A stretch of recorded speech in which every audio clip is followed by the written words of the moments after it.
제가 그 소개를 하면은 여러분들 크게 환영해 주시고 단상으로 올라가 주시고 고맙습니다. 오늘 그 좌자는 41회 손풍선 선배님입니다. 저희 그 수치대학교 총장하셨던 분이죠.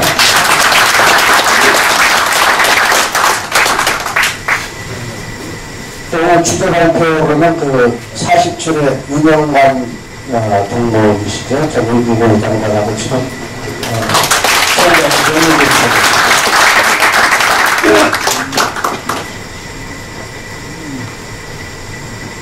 발제자 그 김명곤 현 세종문화회관 이사장이시고 전 문광부 장관이시죠. 김명곤 모시겠습니다.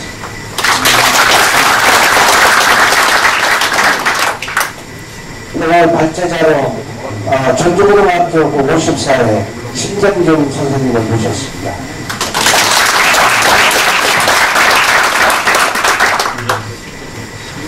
이 프로그램에는 없는데 오늘 발제자로 그 최수천 교수, 카이스트 교수죠. 발제하기로 했는데 갑자기 일이 생겨서 뉴욕에 갔어요. 뉴욕에 가가지고 거기서 영상으로 보내왔습니다. 나중에 이거 보시게 될 거예요. 그 마음이 굉장히 뜨거워요. 그리고 토론자 소개하겠습니다. 52회 김병엽 지금 서울교육청 강동송파 교육장으로 계세요. 오늘 뭐 불같은 약속 있으신 것 같은데 그걸 다 취소하고 나오셨어요. 그 다음에 오늘 유춘호 그 SBS 논설실장이세요. 예. 방송국을 봐야 되는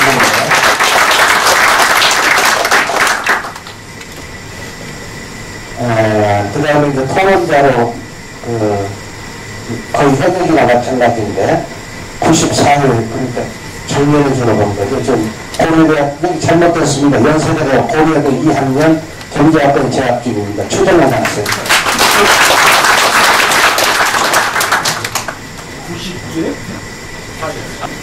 글쎄 좌장이라는 이름으로 마이크가 저한테 넘어왔습니다.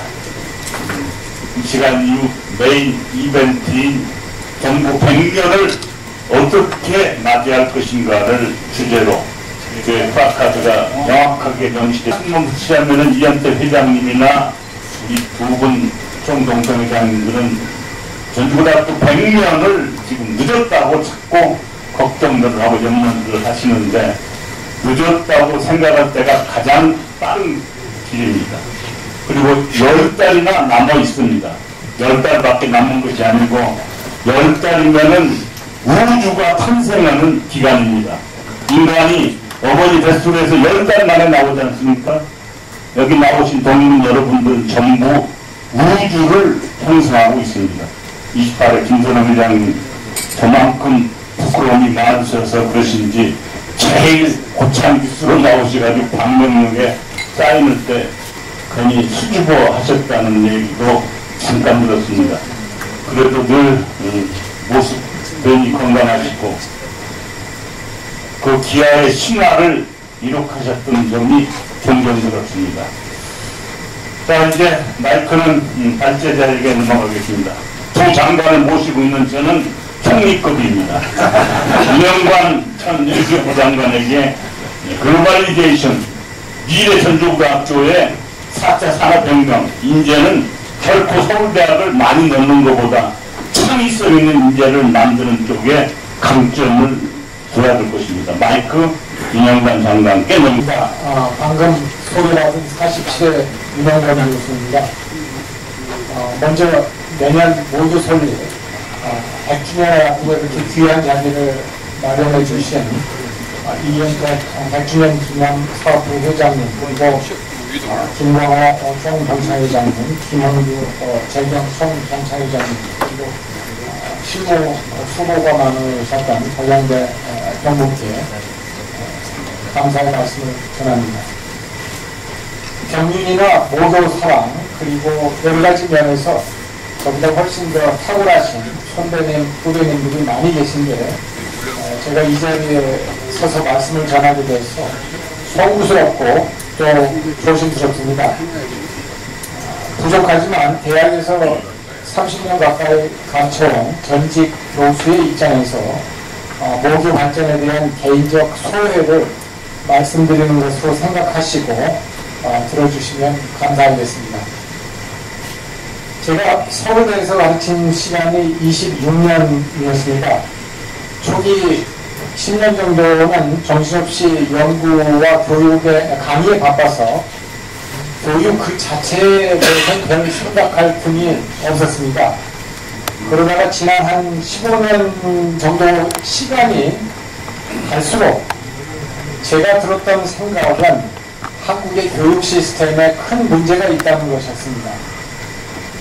저는 학교에서 국제정치학이라고 하는 전공 이외에 신입생들을 15명 정도 모아서 하는 신입생 세미나라고 하는 과목을 자원해서 한 10년 정도 가르쳐 왔습니다. 그들에게 대학 생활에 대한 가이드를 주고 제대로 된 인생관 형성에 도움을 주기 위해서였습니다. 그런데 수년 전 한번 수업에서 제가 타인에 대한 배려의 중요성에 대해서 이야기한 적이 있었습니다.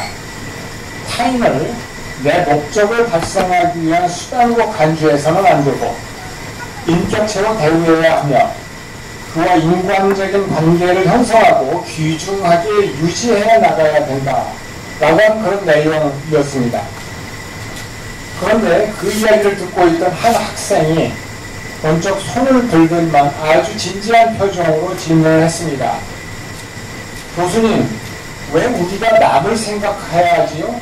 저는 한 번도 누구한테도 그런 이야기를 들어본 적이 없습니다 라고 말하는 것이었습니다.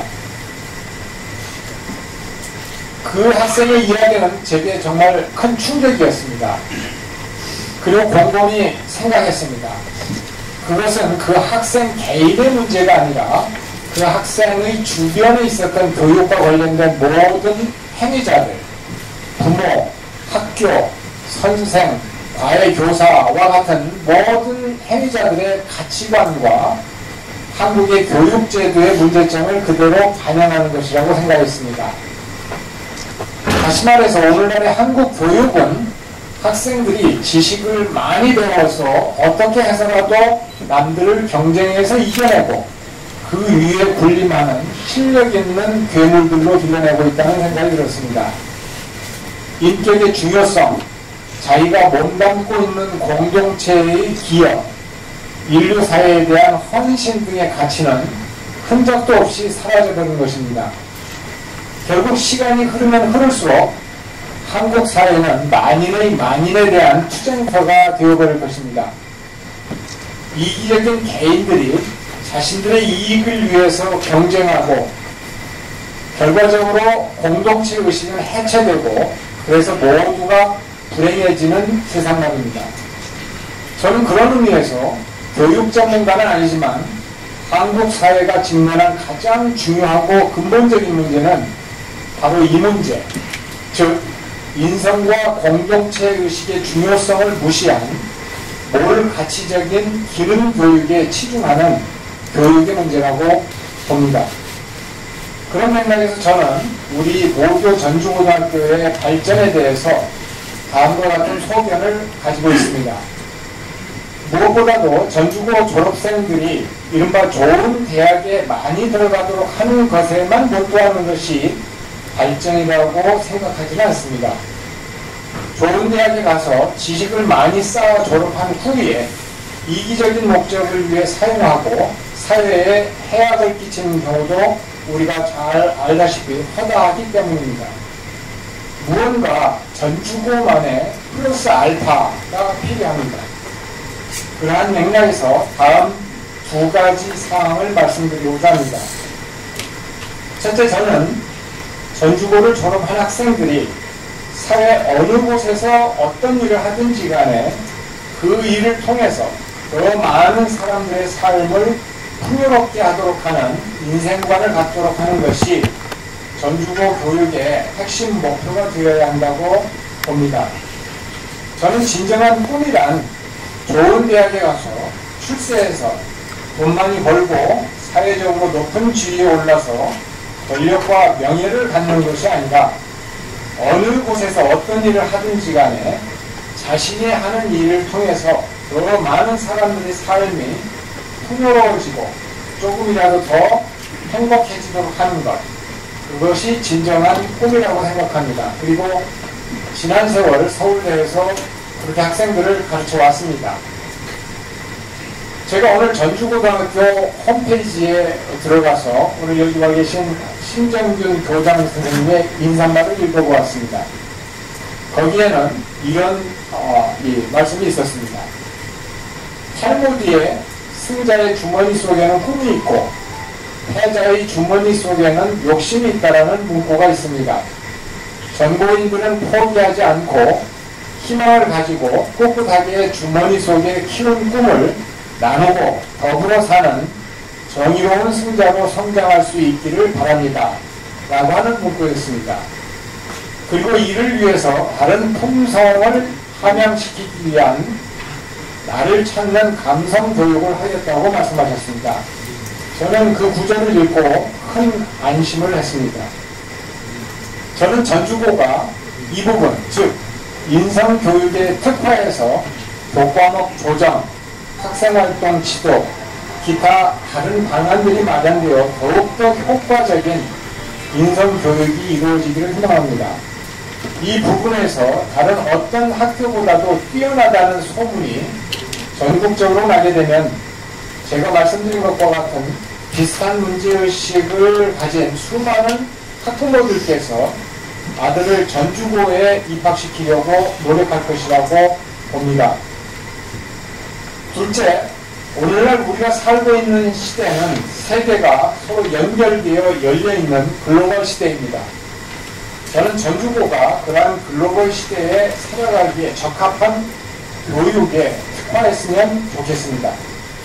예를 들어 학생들의 눈이 세계를 향해서 열려있고 그 속에서 자기가 해야 할 일들을 찾아서 나가도록 하는 그러한 진취적이고 실용적인 교육을 함께 시켰으면 좋겠습니다. 세대를 향해 눈을 뜨게 만드는 다양한 프로그램들을 만들어 실천하고 그와 함께 특히 영어 교육을 강화하는 프로그램이 되었으면 좋겠습니다. 예를 들어 전주고가 일반 고등학교로서의 교육 이외에 인성교육과 영어 교육에 특화하는 학교로 전국적으로 알려지게 된다면 수많은 학생들이 몰려들 것이라고 저는 봅니다. 며칠 전에 어느 신문에서 학생이 15명밖에 남지 않아 폐교에 직면한 전국의 어느 초등학교가 학생들에게 춤을 가르치기 시작하면서 80여 명이 몰려드는 학교로 변신했다는 보도를 접했습니다. 저는 지금의 전주고 교육 내용이 얼마나 인성교육과 영어교육에 특성화할 수 있을지, 어떤 여건에 처해 있고 어떤 제약 요인들이 있는지 잘 모릅니다. 그리고 초등학교와 고등학교는 차이가 있을 수 있다고 봅니다.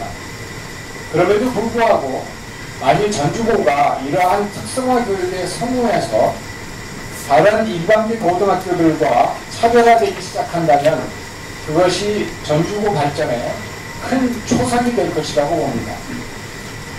마지막으로 4만 명에 달하는 전주고 동문들도 전주고 교육이 이 방향으로 나갈 때 어떻게 구체적으로 지원하고 도울 수 있을지 논의해야 될 것이라고 봅니다.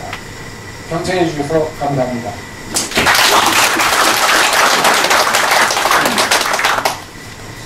역시 지난 100년의 전주고등학교의 특성을 있는 그대로였습니다. 과거 저희들이 다녔던 전주고등학교는 인성교육의 장이었습니다. 인성교육의 장터에서 그 수많은 인재들이 배출이 됐고 남을 위해서 그 소위 말하는 인문학적 상상력을 가지고 다 각계에서 성공하신 분들입니다. 조희연 서울시 교육감님이 나와 계시는데 윤 장관의 텍스트는 원고를 써가지고 오시는데 그대로 받아가셔도 좋을 것 같습니다. 적고 있죠? 정말 우리 교육의 가장 현장을 아주 핵심적으로 지적해 주셨습니다. 인성을 뿌리 위해서 글로벌리제이션 밖으로 나가는 전주고등학교의 특성화, 이것은 진정 미래 100년 후 전주고등학교를 얘기하는 것이라고 믿어 의심치 않습니다. 저희들이 전주고등학교를 다닐 때 전주는 전국 6대 도시의 하나였고, 그때 선생님들은 대단히 죄송하지만 전북대학교 교수들하고 안 바꾼다고 그랬습니다. 다 훌륭하셨고, 해석, 물리, 기하 선생님도 애들이 공부하기 싫은 듯 하면 책 덮어놓고 당신 학번 시절에 인간적인 얘기를 통해서 우리들의 인성을 깨우쳐 주셨습니다. 그 인문학적 토양 위에서 우리는 개갈길을 갔고 올고든 길을 가서 전주고등학교 출신이 사회적으로 무리를 일으킨 장관도 없으셨고 더 큰 일을 하셨던 분들도 한 번도 언론에 오르내린 분이 없었습니다. 여러분들 그렇게 기억하시도 괜찮지 않습니까? 미래 100년도 그 토양 위에서 가야 될 길입니다.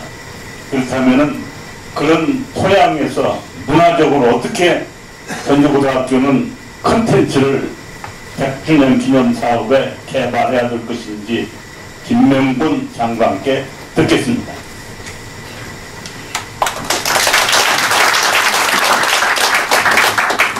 저는 고등학교 다닐 적에 주로 음악과 문학에 실취해가지고 서울대학교 도곡교육과를 가서 문학을 하겠다고 생각했다가 서울 4대 연극반에 잘못 들어가가지고 인생이 바뀌게 되었습니다.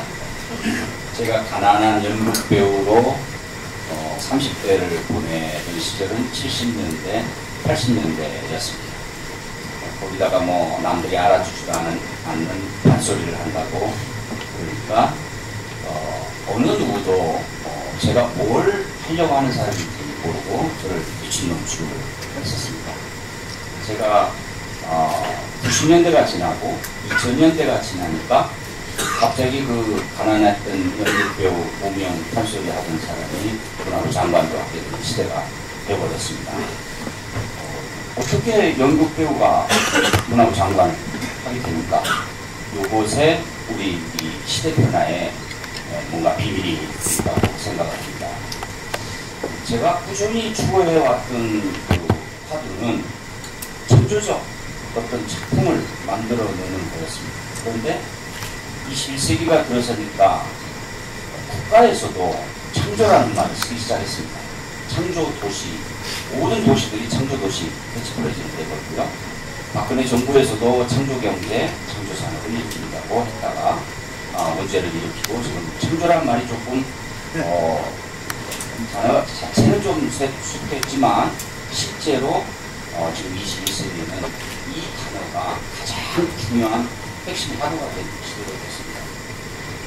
우리나라는 그동안 60년대, 70년대, 80년대 건설, 조선, 자동차, 전기차, 반도체와 같은 20세기형 산업을 구성해 왔습니다. 그러는 동안에 미국이나 유럽이나 일본이나 중국에서는 문화산업, 우주산업, 바이오산업, 나노산업 이와 같은 미래산업에 많은 공을 들여왔습니다. 미래산업의 특징은 창조성을 필요로 한다는 겁니다. 이 창조형 경제의 구상이 갖는 이 정책적인 함의가 뭐냐? 저는 거기에 창조적인 인력의 문제가 있다고 봅니다.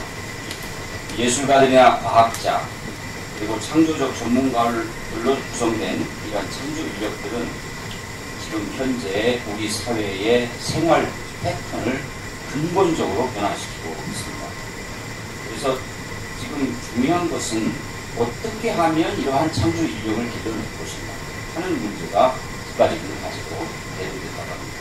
여기서 중요한 것은 우리 고정관념을 근본적으로 바꾼다는 겁니다. 인재에 대한 고정관념을 바꾼다는 겁니다. 토론토대 교수이고 도시와 창조계급이라는 책을 쓴 리처드 플로리다 교수는 미국의 여러 도시와 창조적 인재와의 관계를 연구하는 건데 도시의 경제 성장과 창조적인 인재의 숫자가 정비례한다는 통계를 발견했습니다. 그래서 그는 그 이론을 바탕으로 보헤미안 지수라는 개념을 만들었습니다. 그 도시에 화가, 작가, 음악가, 연극인, 영화인, 디자이너와 같은 보헤미안들이 많으면 많을수록 그 도시의 경제도 발전한다. 이런 결론은 국가 경쟁력과 창조력의 관계에 대해서 시사하는 바가 크다는 생각이 듭니다. 그럼 창조적인 인재라는 건 어떤 특징을 가진 사람들인가? 여기에서 프랑스의 자크 아탈리라는 사람이 쓴 호모 노마드라는 책이 많은 시사를 줍니다. 노마드는 유랑하는, 유목하는 그런 뜻이죠. 유랑민이라는 책입니다. 자크 아탈리는 미테랑 대통령의 정책 보좌관도 했었고 유럽은행 총재도 했고 경제학자의 사회학자의 철학자까지 겸한 대표적인 프랑스의 지식인입니다. 이분이 이 책에서 얘기한 게 20세기까지는 인류는 정착민과 유랑민을 두 유형으로 나눌 수가 있는데 20세기까지는 정착민이 지배를 해왔지만 이제 21세기는 유랑민의 시대로 변화하고 있다.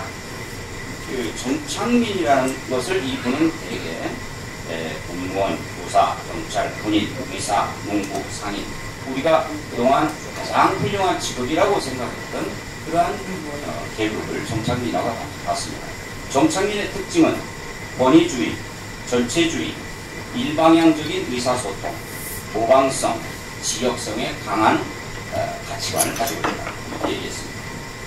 네, 그런데 유랑민의 시대로 21세기가 진입하고 있는데 유랑민도 자발적 유랑민과 비자발적 유랑민 두 가지로 나뉩니다. 자발적 유랑민은 자기가 초한 조직이나 직업, 현재 생활에 안주하지 않고 새로운 꿈을 찾아서 창조적으로 도전하고 변화와 모험을 꿈꾸는 자. 이러한 사람들의 특징은 탈권위주의, 개인주의, 쌍방향 의사소통, 개방성, 국제성 이라는 것들을 특징으로 들었습니다. 이 사람이 이제 이러한 유랑민과 정착민들이 크게 갈등을 일으키는 시대가 바로 21세기다. 이러한 유랑민들의 지금 특징으로 해서 문화예술 관련, 관광, 레저, 체육, 프리랜서, 자기 전문성을 가지고 자유직종으로 자유롭게 일하는 사람, 벤처기업 하는 사람, 인터넷, 디지털 관련 이러한 사람들이 앞으로 사회의 엘리트층으로 부상하고 고소득을 올리고 어마어마한 세계 문명을 변화시키는 이러한 핵심 인재들이 될 거라고 봤습니다. 그러한 이러한 미래학자의 견해를 볼 적에 우리가 기존에 가지고 있었던 인재상이 앞으로 21세기에서는 새롭게 바뀌어야 되지 않겠느냐 이러한 생각을 하게 됩니다. 우리 전주고등학교는 100년 동안 수많은 인재를 양성해온 명문이었습니다. 그런데 저는 이 명문이라는 그동안의 전통에 대해서 이제는 의문을 한번 품어볼 시대가 되지 않았는가 생각합니다. 저희가 주로 명문이라고 얘기했던 그 기준은 서울대와 연고대 또는 상군 입사, 배사, 봉사를 몇 명 입학했느냐 하는 학력 위주의 기준이었습니다. 그러한 명문이 앞으로도 전고가 추구해야 될 명문으로서의 가치관입니다. 이것에 대해서 한번 질문을 해볼까 합니다. 많은 분들이 전고가 이제 명문으로서 위상이 추락했다고 아쉬워하고 옛날의 명성을 그리워합니다. 그리고 현재 명문으로서 추락한 이유를 들면 대개 고교 평준화 이후 또는 구도시 슬럼화 그로 인한 학생수 감소 신도시의 좋은 학교들이 증가하면서 경쟁력에서 떨어지는 것들은 주로 대부분이 외부적인 요인입니다.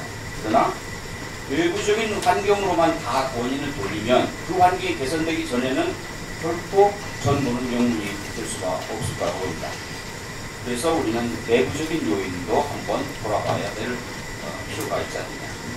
즉 교육 콘텐츠의 질과 내용에 대해서도 한번 검토를 해봐야 될 거라고 보는 겁니다.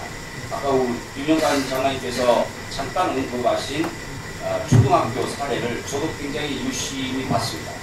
왜냐하면 바로 덕진구에 있는 초등학교이고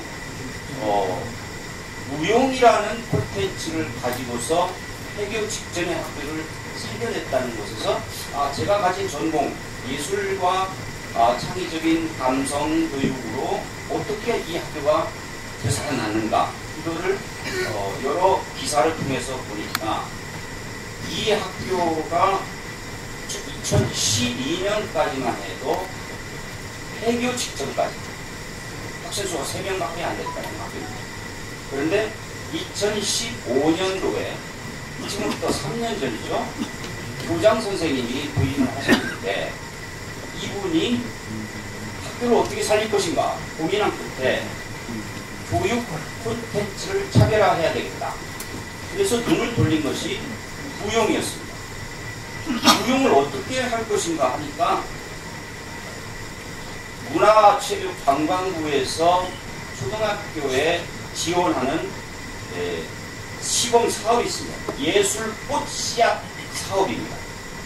그래서 예술을 가지고 아이들을 교육하겠다고 하면은 지원을 하는 제도인데 무용 분야에는 그동안 한 군데도 지원을 한 곳이 없었답니다. 그래서 지원을 했더니 바로 당첨이 돼가지고 2억 5천만 원을 지원을 받았다고 합니다. 이걸 가지고 1학년, 2학년은 발레 가르치고 3, 4학년은 한국무용 가르치고 5, 6학년은 현대무용과 골프를 가르쳤다. 그러면서 이 학교의 학생들과 학부모들이 너무너무 좋아하고 그걸 발표회로 가고 감성 나눔 주간을 만들어 가지고 오감놀이를 펼치고 그러면서 지역 주민들과도 연기가 되고 그러면서 학부모와 학생들과 교직원, 지역 주민들이 모두가 예술을 사랑하고 이 학교에서 발표하는 모든 그 예술 프로그램에 동참하면서 전주 시내에서도 이제는 덕지까지 30분간 버스를 타고 학교를 오는 학생들이 급증을 해서 지금 아주 교육청에서도 가장 성공적인 학교로 지금 꼽히고 있습니다. 저는 물론 고등학교와 초등학교도 다르고 우리 전주 고등학교는 공립이고 또 교육행정, 관료적인 교육행정에 지시를 해야 되고 대학 입시라는 목전에 목표가 있고 뭐 그래서 어려운 점을 인정합니다. 그러나 교육 콘텐츠의 차별화라는 어떤 전략은 같은 여건 안에서도 얼마든지 시도를 하고 새로운 방향으로 과감하고 창의적이고 미래지향적인 프로그램을 개발할 수 있는 여지는 얼마든지 있다고 봅니다. 그래서 우리 전주고등학교에게도 지금 절실히 필요한 것은 어떠한 인재를 앞으로 길러낼 것인가에 대한 인재 양성에 대한 청사진이라고 봅니다. 20세기형 인재는 이제는 더 이상 그것을 목표로 삼고 길러내기에는 너무나 늦고 시대에 뒤처진 경이 있습니다. 21세기형 창의형 인재를 어떻게 길러낼 것인가 이러한 청사진을 많은 전문가와 우리 전주고등학교의 교육자들 또 부모들 학생들까지도 참가해서 이 시대가 원하는 새로운 교육 프로그램, 교육 콘텐츠를 만들어내는 이러한 시도가 그러한 목표가 그래서 앞으로 향후 100년간 전부는 이러한 인재를 만들어내야 되겠다 하는 청사진이 나오면 그 청사진에 공감을 하는 많은 동문들이 기금도 마련하고 해서 뭐 어떤 기숙사를 짓든지 아니면 장학제도를 해서 뭐 장학금을 마련하든지 모든 것이 그러한 목표에 부합되게 서로 일치된 어떤 교육의 목표가 있어야 되지 않겠는가 하는 바람을 가지고 옵니다. 우리 전주고등학교가 앞으로 명문으로서 새로운 21세기형 인재를 정말 앞으로 길러내기 위해서는 저는 그동안 전주고등학교가 명문으로서 가지고 왔던 전통을 때로는 좀 빼부셔야 되는 필요도 있다고 봅니다. 저희가 고등학교 때 헤르만헤세의 데미안 책에 나오는 글귀를 많이 배웠습니다. 여러 번 배웠습니다. 새는 알을 따고 나온다. 알은 세계다. 헤어나려는 자는 한 세계를 파괴하지 안 된다. 이런 내용이었습니다. 전고가 새롭게 거듭나기 위해서는 정말 알을 딱딱하게 굳어져 있는 그동안의 전통이라든가 낡은 가치관의 꼭지를 과감하게 깨부수고 새로운 미래의 비전을 향한 전고등학교로 거듭나고 그 이상을 향해서 새가 하늘을 날듯이 날아가야 될 거라고 생각합니다. 감사합니다. 전체적으로 시간은 거의 지켜지고 있습니다. 결국 김남근 장관은 자기 얘기를 한 겁니다. 서울대학교 보고교육과를 나와서 보고교사를 할 수밖에 없는 그 인성을 깨뜨리고 연극단에 가서 판소리를 하고 첫 번째 영화에 출연을 하고 그래서 때를 만나서 문화장관까지 했다는 자기 얘기인데, 솔직히 저희 학교 다닐 때 문교부의 구호는 나리지수 파워였습니다. 아는 것이 힘이다. 지식만을 요구했는데 그 지식이 아니라 지금은 이머지네이션, 창조력이 중요하다는 미래백년의 정보의 컨텐츠가 이미 다 나왔습니다. 이걸 토대로 연대 회장님 백진영 기념사업부에서 이제 이런 프로그램들을 가지고 사업을 획정하면은 동문들이 정말로 고교를 향한 애정을 다할 것으로 믿어 의심치 않습니다. 제가 총장 때 지식이 중요한 게 아니라 저도 사람이 이렇게 보면은 아는 것만큼 보입니다. 아는 것만큼. 근데 보이는 만큼 알아야 된다라는 그 창의력을 어떻게든지 키워보기 위한 여러 가지 노력을 시도했는데 이 교육정책은 아직 한참 못 미치는, 오늘 이 두 장관의 발표 내용은 우리끼리 듣기는 참으로 아깝습니다. 우리 정부의 교육 정책 위반자들이 모두 듣고 반성해야 될 중요한 과제입니다. 그리고 그게 뭐 새로운 내용도 아닙니다. 흔한 얘기 같지만은 잘 정리한, 무엇보다도 독서량이 많은 우리 전주고등학교 출신들의, 그래서 장관까지 하신 그 내용, 노마드의 책을 그렇게 열심히 읽었다는